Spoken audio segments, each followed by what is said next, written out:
అదే RTV app వార్తల్ని క్షణాల్లో చదివే అవకాశం ఉంటుంది. ఒక న్యూస్ పేపర్, ఒక టెలివిజన్ ఛానల్ మీ చేతుల్లో ఎప్పుడూ ఉంటాయి. విశాఖపట్నంలోని ఏయూ ఇంజనీరింగ్ కాలేజీ గ్రౌండ్స్లో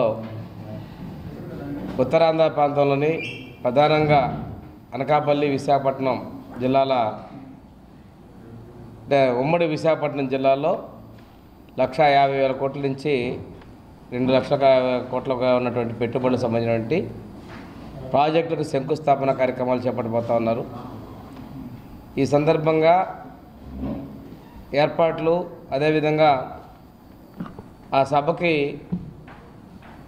వారిని గౌరవించుకునే విధంగా, అంటే ఆంధ్రప్రదేశ్ రాష్ట్రంలో కష్టకాలంలో ఉన్నప్పుడు ఎన్డీఏ ప్రభుత్వం అధికారంలోకి రావడం జరిగింది.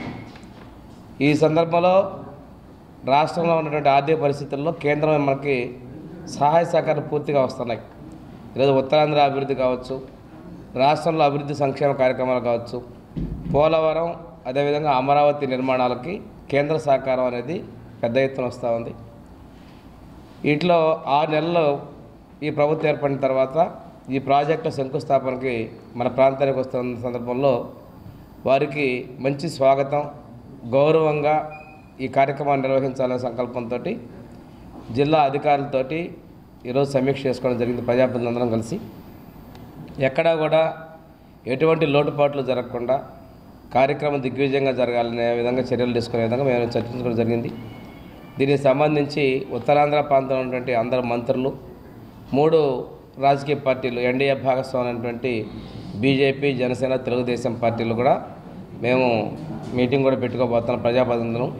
ప్రజాప్రతినిధులు అందరూ కలిసి ఈ కార్యక్రమాన్ని విజయవంతంలో సహకరించాలని, మీడియా కూడా మీ సహకారాన్ని అందించాలని మనస్ఫూర్తిగా కోరుకుంటున్నాం. ఉంటుందంటే అది ఎంత డిస్టెన్స్ అనేది ఇంకా పైనుంచి పిఎంఓ నుంచి మనకు క్లారిటీ రావాలి. సంపత్ వినాయక స్వామి టెంపుల్ దగ్గర నుంచో లేకపోతే దత్ ఐలాండ్ అనేది మనకి ఏంటంటే రాష్ట్రంలో అత్యధిక భద్రత కలిగినటువంటి ప్రధానమంత్రి గారు వస్తున్నారు కాబట్టి ఇది ఎస్పీజీ వాళ్ళ యొక్క నిర్ణయం, వాళ్ళు అనుమతించిన ప్రాంతం నుంచి మనం ఉంటుందండి. వారు 5:40కి డయాస్కి వచ్చేటువంటి అవకాశం ఉంది. రోడ్ షో తర్వాత బహిరంగ సభ కార్యక్రమాలు పూర్తి చేసుకుంటే టెంటేటివ్ షెడ్యూల్ వచ్చింది. ఇది పూర్తి స్థాయిలో కన్ఫర్మేషన్ జరగాల్సి ఉందండి. ఎన్టీపీసీ, హైడ్రో ఎనర్జీ, అదేవిధంగా మనకి ఫార్మా హబ్బు, తర్వాత రైల్వే జోను, తర్వాత ఇంకా మనకి ఐటీకి సంబంధించిన ప్రాజెక్టులు కూడా కొన్ని కొంచెం ఫైనలైజ్ అవుతున్నాయండి. ఇవన్నీ కూడా ఉండొచ్చు. మనం ఈరోజు కొన్ని 3-4 చెప్తున్నాం, ఇంకా 1-2 ప్రాజెక్టులు కూడా ఉండేటువంటి అవకాశాలు ఉన్నాయి. ముఖ్యమంత్రి గారు, ఉప ముఖ్యమంత్రి గారు, గవర్నరు అందరూ కూడా ఈ కార్యక్రమంలో పాల్గొంటారు. ఇదేంటే మాకున్న సమాచారం వరకు ఫౌండేషన్ ఉందండి. అంటే మీకు రైల్వేది టెంటేటివ్ షెడ్యూల్ అయితే మనకు వస్తుంది. భారీగా మనకి పెట్టుబడులకు సంబంధించి ప్రాజెక్టులకు సంబంధించి 4-5 ప్రాజెక్టులు శంకుస్థాపనలు ఉంటాయండి. మరిన్ని వీడియోస్ కోసం ఛానల్ ని సబ్స్క్రైబ్ చేయండి. లేటెస్ట్ అప్డేట్స్ కోసం వాట్సాప్ ఛానల్ ని ఫాలో చేయండి. అండ్ లింక్ డిస్క్రిప్షన్ లో ఉంది.